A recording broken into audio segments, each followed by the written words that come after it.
mbote lisusu bandeko na ngana bandeko oyangai tokutani lisusu ndenge tomesana kokutana biso na bino esalaka soki tomonani te er moko mite mezalaka likolo ngai pe tanke na kozala bokomonaka nga kaka soki bomoni nga te oyebake peut-être likambo esalemi mais toza wana procès ya bakambo na sapulobi na ndolo ezaki ya koyinda balobi que il faut babandaki na presse en pompe tozalaka na audience à liboso RTNC ezali ko retransmettre en direct na loba na bino c'est pour décourager les manifestants il y a date oyo bapesi et là après pas de chaîne privée RTNC simanango pas question ya retransmission en direct nde leki na ngai oyo Christian alobi ngai na yebi ba makambo oyo muto ya telemi alobaki nasombeleli panani na kimisa ngai ngana lobité na kokima te parce que na yebi likambo na salité oliena kende ko vivre en clandestinité mieux vaut nazal mais na ko samba l'unique condition que caméra ya tokomi wapi ndeko Eliezer azala wana pour que makambo mokile ye bayang ce sont ses propos babandi ko tala na babandi ko luka biso petit nanga dio makese la zalaki na kati na biso talaka ba situation ezana place toko koma pour le moment ezana ba place toko koma te compte tenir ba moi prudence moko boy mais petit wana lobi pona samba il faut caméra wana ezala parce que yango muto ko bimisa vérité yango na lobaka na batu le plus grand succès il faut que ça la ngona vérité wana nde ezala kamulai succès le kuta isuka kaboy okosa la buzz au créer le batu bakamwe quelque temps après bakanjo opération kangamui dossier mususu bande konangai ezali nakananga kuna tolobela kibino ke ba militant ya Lusha balingi ba condamné bango à 3 ans pona nini parce que ba revendiquer ba droit respect ya mibeko kaka nakananga wana ba prisonnier qu'on accepté d'enrôler pona ba pesa carte d'électeur na yo il faut o somba carte na yo na 5000 francs ba prisonnier ba kendaki ko enrôler na prison soki batiki po ba pesa carte 5000 francs carte d'électeur comme ya kosomba et comme ya koteka problème lobi bande konanga ikanenge tomona makamuna Kinshasa na Congo lobi tomoni kaka na télévision ba ministre mibale oyo ba spécialiste ya spoliation ya koteka biloko ya l'état bazanga soni mais baleka quand même na ba télévision régulièrement o tokutanya ba église autochtone depuis bino bo aliao bosi bo reconnaîtra église autochtone mokoloni bino pe bande kwango e bakendaki soki otali kaka santé ezaka ba santé na biso santé nzoto ezanga vitamine parce que bakolia te na lobi boy bawo nyonso bayaki o tozali wana tozali ko soutenir bawo balekaki na ba ministre mibale wana nzoto neti ya biso kaka ndenge tozaboye parce que okoya munene ndenge nini nzoto ezanga vitamine nzoto ekawuka lokola ya biso ba théâtre wana ekosila toloba na batutika ba garde na yo tambola yo moko na Kinshasa to ndima yo tika bagarde tambola yo moko na Kinshasa to ndima yo kende kosala meeting na yo sans ota ya ba militaire na manduki to ndima yo bovanda l'Union africaine est une émissaire Al-Hassan Aye aza conseiller politique ya président ya l'Union africaine pona ko s'enquérir na makambu na Congo aboyi ko sala commentaire siko ba reconnaître ba komi ko luka kwa peser tension boyebi que tension ezali parce que bino les dictateurs africains musala na bino yangwana tangu peuple akoloba makambu mususu bino boko sala makambu mususu boza kuna te vous en foutez. La Belgique a révisé coopération na NRD Congo. Désormais, 25 millions de dollars et kobanda ko échapper dans l'état congolais. Et ko n'est pas activiste, ba défenseur de droits de l'homme parce que ba posa na bango za ko renforcer le social du peuple. Quand un peuple est abandonné par ses dirigeants, quand le dirigeant abandonne son peuple, c'est aussi là la médiocrité. Tango yo papa mobimba, obo sanibana. C'est aussi ça la médiocrité. Les sociales, les anengeni. Les choléra yango sanitaire à Kinshasa moyen té. Mais bayaya oyo bakenda kuna batelemi wana. Pas question à muto marcher, pas question muto manifester parce que biso to komi wana. Aujourd'hui, Al Hassan akutana kina ba ministre oyo ba utaki na opposition entre guillemets. Po balaka ki bangoti. Omoni biso nde ba organisateur ya ba manifestation, biso nde to sala ka biso so ki to zana bangote loko moko ko salimati. Mais tension ba komi ko tuna bango. Bongo tension aussi la tendengeni. Bango bazo kansake en voulant étouffer moni maya. Plus olingo kangango tango eko fongwama et comporter tout. Mai esenga ko saleli yango canal. Ekekun. Je pense bande konangai ezama solo wana oyo toko solo la tokoma na dossier sensible mususu. Dossier à Dorcas. Bande konanga na lobaki na bino année 2018 opération kanga muyi. Soki oza muyi bi ata soki obatami wapi kozwa makaka. Bozomo na bitumba oyo koti na ba réseaux sociaux. Bitumba wane ko uta wapi? Bitumba wane ezali ko uta lelo komi débat, conflit, polémique entre Rachel Kitita, journaliste à Numérica Télévision, na Marie-Ange Mushobekwa, ancienne journaliste et actuelle ministre ya droit de l'homme. Na ebisa kibino une chose.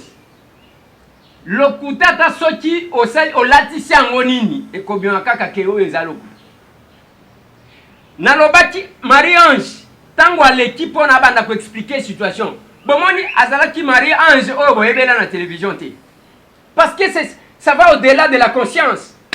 Kamati ndenge balukaka kosala. C'est que moi je n'ai pas aimé na ba publication na bandeko oyo bazo pesa na ba réseaux sociaux. Marie-Ange akendaki na butu te. Kuna kendaki na moi.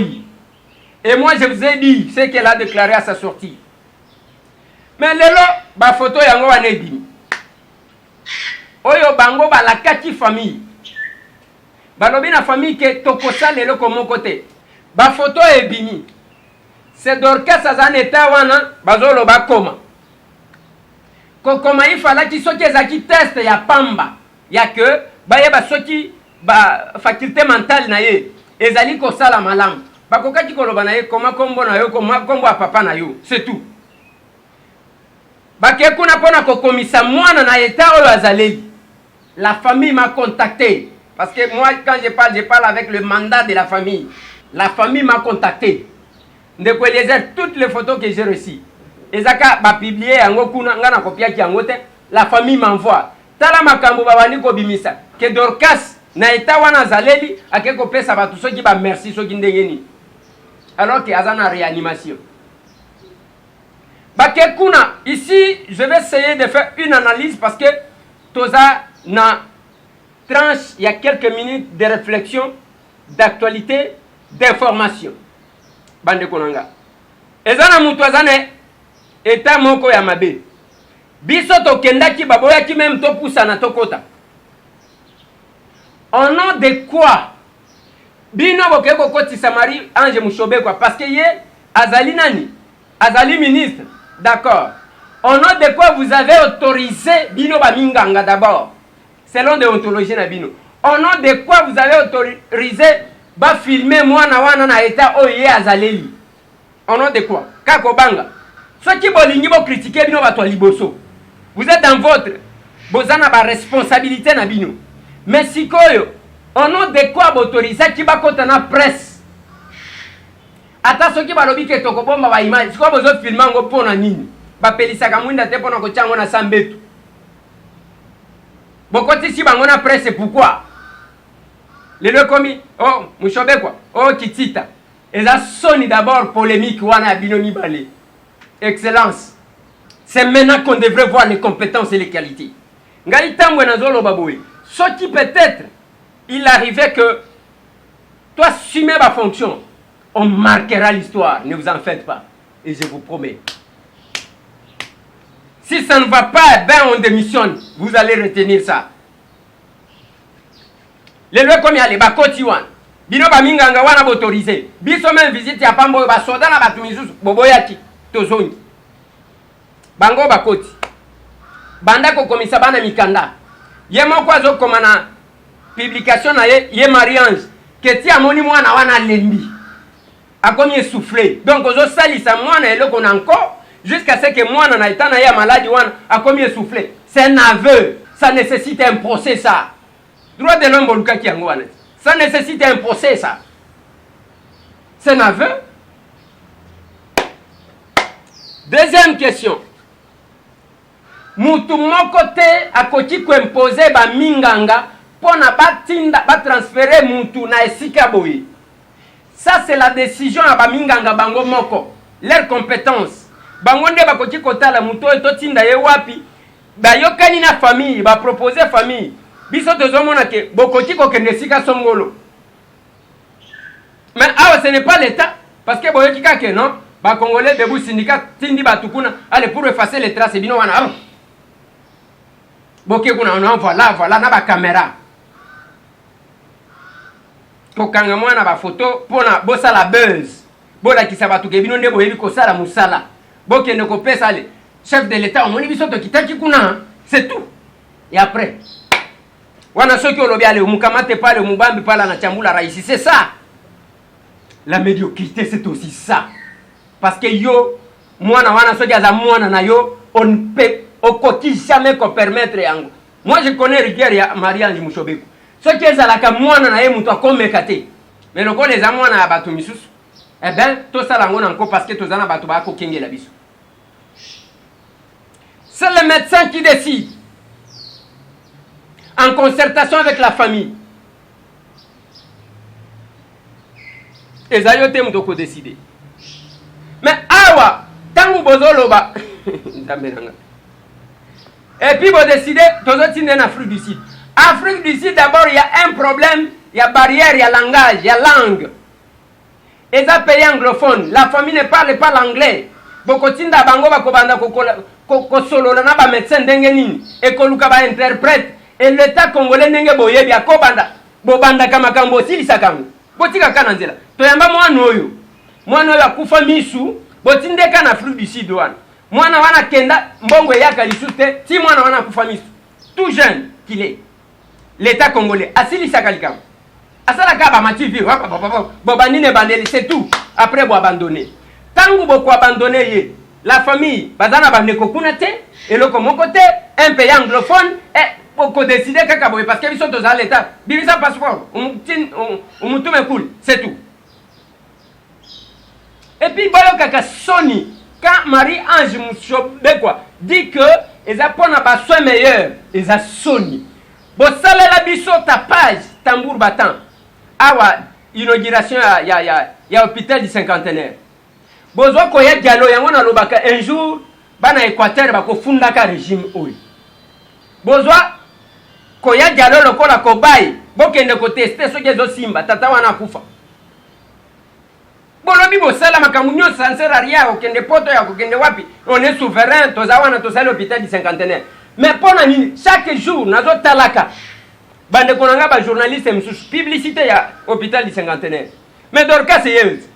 Pona ni bosengi te ke ba transférer ye na hôpital du cinquantenaire. Bozoluka ba soin meilleur na Afrique du Sud. Famille esengati ke ba kotinda mwana na Belgique parce que kuna français Obama.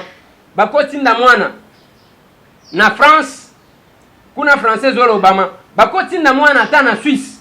En dehors de ça bazana ba membre ya famille na bango soki letangwa sundoli bango membre ya famille akoya tande loko akolia tikeli bango. Ba komona nini bakosala. Mais aujourd'hui, c'est une imposition. On veut imposer à cette famille-là. Lelo, moi, on a comme fonds de commerce. Lelo, ba photo, oyo, kotambola, tambola. Est-ce que la République a besoin de polémique na bino wana? Bino ba journaliste ni balé. Les asoni. Yango moni ale. Chibala, yewana kiti. Côté la ba rafin. Après, nous allons porter plainte contre ba sali ba construction na vital. Kaka boena loba na bino. Yewana mokonzi moko abengi na téléphone. Alors, monsieur le Premier ministre, est-ce que vous pouvez autoriser qu'on puisse libérer un peu de fonds pour notre salle à dossier Mokobo? Mokozi Moko à justice, né na zolo bawana bayoki, pe bayebi. Yoka ninga zolo. Ah. Monsieur le Président, est-ce que ce que vous avez connaissance attend le président de la République ou bien na banque centrale au côté côté latana ou wanangana koyasima. C'est comme dit Mike premier ministre ya nini ya étiquette parce que s'est retrouvé. Yango zomona ozozanga musala ko sala ozoke de se faire filmer sans soni ba supermarché comme partout ah. Tant ozoke supermarché. Voilà bande konangai ezo sala passe si on doit se moquer de gens comme ça. Je pense que si ça ne dépendait que de moi, un procès pouvait commencer. Parce que c'est pas normal. Nazo mona te Marie-Ange Mshobeko. Yaye mwana nazo alikama modèle wana. A autorisé batu baya ko sakana na nzoto na mwana na yebo. Nazo mona ete. Bino wayeba kate. Marie-Ange Mshobeko wana funda kengo. Kengo wa dondoyo. Likolo a parti na bango. Afunda ye. Ozo mona mutu azo beta siko azo mi tout asiko e pa mutu lokola kengo.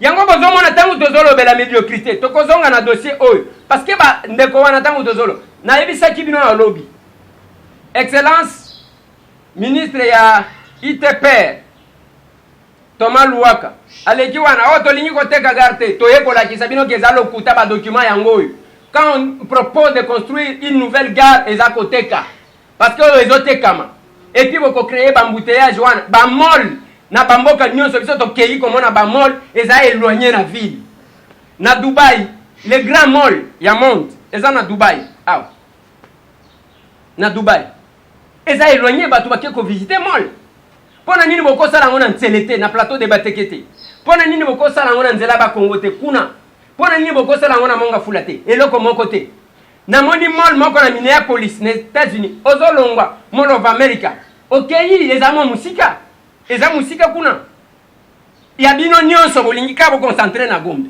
République de la Gombe o balingi batonga mole bo sala kamaka moko bo kakasoni yango bomoni bande konanga eloko ezo bomisa biso yango vérité oyo na yebisa kibino que Maréchal Mobutu le Gabon est en difficulté azo ba wagon akabela bango ba locomotive akabela bango don du Zaïre na Gabon kaka Owan après autant d'années de par à Mobutu, Bamboule chez Leki, Batango peinture, Batekele en République démocratique du Congo, na 500 000 moko. 500 000 $. Na moko. Ata ceux qui bouzo bango zana niveau ni. Bazui donc, oh ya Ghana, et pesa nani Sierra Leone. Donc ya Ghana ba pesa ba locomotive oyo to filma. Ceux qui tali na se bacha peinture. Donc ya Ghana, ya République ya Ghana na Sierra Leone. Biso batek don bateka. Eza lokola ba moustiquaire o bazo benga moustiquaire imprégné. ACF apesi batu ofele al bino bo bandi koteka ya. Eza lokola ba Nouveau Testament oyo balobi eza ya kokaba ya koteka te yo komisha ngo marchandise. C'est ça la même chose. Mais on achète à combien? Et puis ce qui me fait très mal. 12 locomotives wana. Ba kamati chef de l'état yewan. Mais quand vous découvrez que va rouler bino, vous n'arrêtez personne, vous n'inquiétez personne. Vous attendez boya ko inquiéter biso, boko télévision ba réunion, bo décider mituna biso pour que bobo mabiso. Et c'est ça. Mais ba oyo bazo rouler bino, bo kenda ko inauguré fibre optique. Na kinke mulumba. Ti le loi salani. Vous ne sanctionnez personne, vous ne sanctionnez pas ceux qui se moquent de vous. Vous voulez vous en prendre à ceux qui révèlent la conscience de leurs frères et à Kolobake. Bota banenge bazo rouler bat. Ba locomotive wana basomba tokenda Lubumbashi ko filmer ba locomotive wana. Awa ba locomotive wana ezali awa. Ba la kisi ba train zo banda.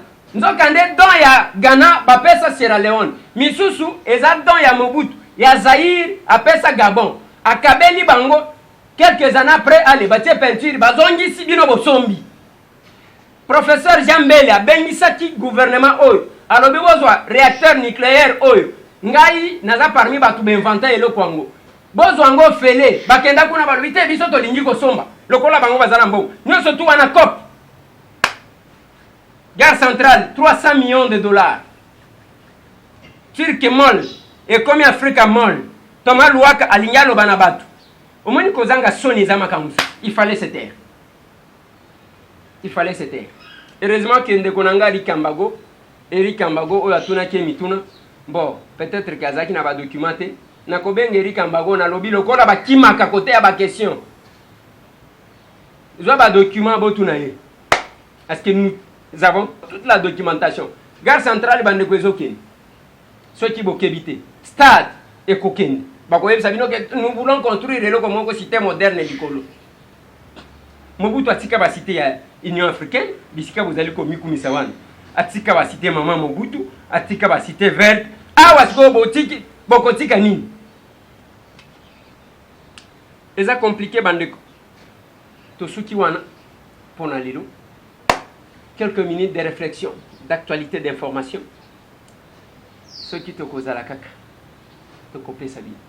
Mais maman moko, azana poto, a lancé pour na kosunga bandeko. Parce qu'il n'y a pas que Dorcas, il faut na signaler bino. Ndeko moko a komelinga, il pas qui likama, n'engue tozabo il a abandonné dans sa maison. On va le voir parce qu'à comé il son adresse. Et petit mususu azwa qui paye likama na commune à Kinshasa. Ceux qui ont aussi possibilité de comment on a topé cette information. Courage, n'a pas obazo kanisa bandeko na bango. Mais les médiocres qui veulent faire de ça un business. Opération Kangamou. Merci.